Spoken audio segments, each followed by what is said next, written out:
Salut tout le monde, c'est Seb, alias BodSP3, donc on est reparti pour une autre vidéo.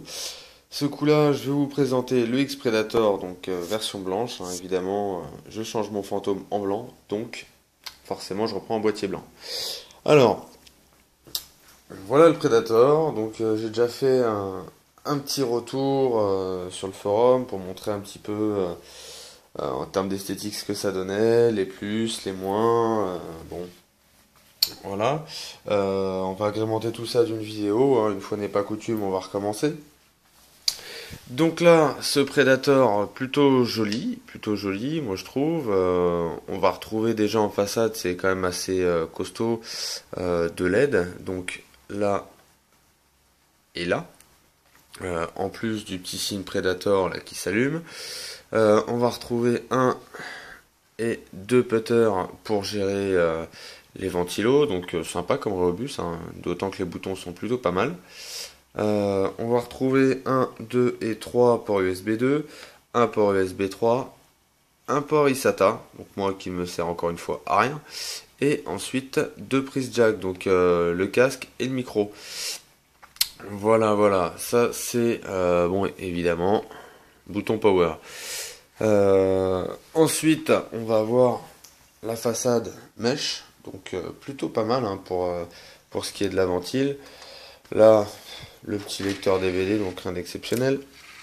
Il est un petit peu perdu dans tout ça, hein, étant donné que la tour est quand même vachement grande. Système de fixation, bon bah il est plutôt sympa puisque hop, voilà, c'est tout simplement maintenu par un cache de la façade, donc qui se clipse et se déclipse, et qui est plutôt rapide à enlever, pratique, à savoir que le deuxième, donc celui-là, contrairement à l'autre, celui-là, en fait, il va falloir le dévisser de l'intérieur. On pourra le faire coulisser, mais une fois qu'on aura enlevé deux petites vis cruciformes. Alors, ensuite, on va passer au côté. Donc là, la porte est plutôt sympa. Malgré tout, moi j'ai un petit regret, comme je disais, sur mon retour. C'est ça.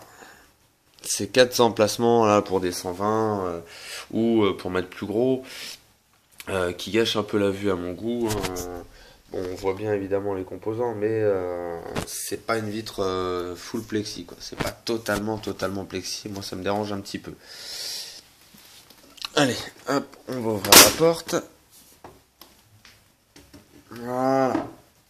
Donc à l'intérieur, je vous refais pas le tour des composants, vous les connaissez.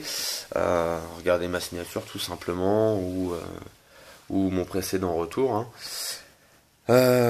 Donc niveau place, bah, c'est plutôt pas mal, hein, puisqu'on voit que ici là, au niveau de la carte mère, en dessous, entre la carte mère et la lime, il y a pas mal de place. On en retrouve aussi dans le fond, en bas. Au niveau des baies 525, là on retrouve quand même un bon espace, malgré que le Fantech soit assez gros. Et entre le Fantech et le Megaflow, il reste quand même un espace qui est pas négligeable, donc c'est plutôt pas mal.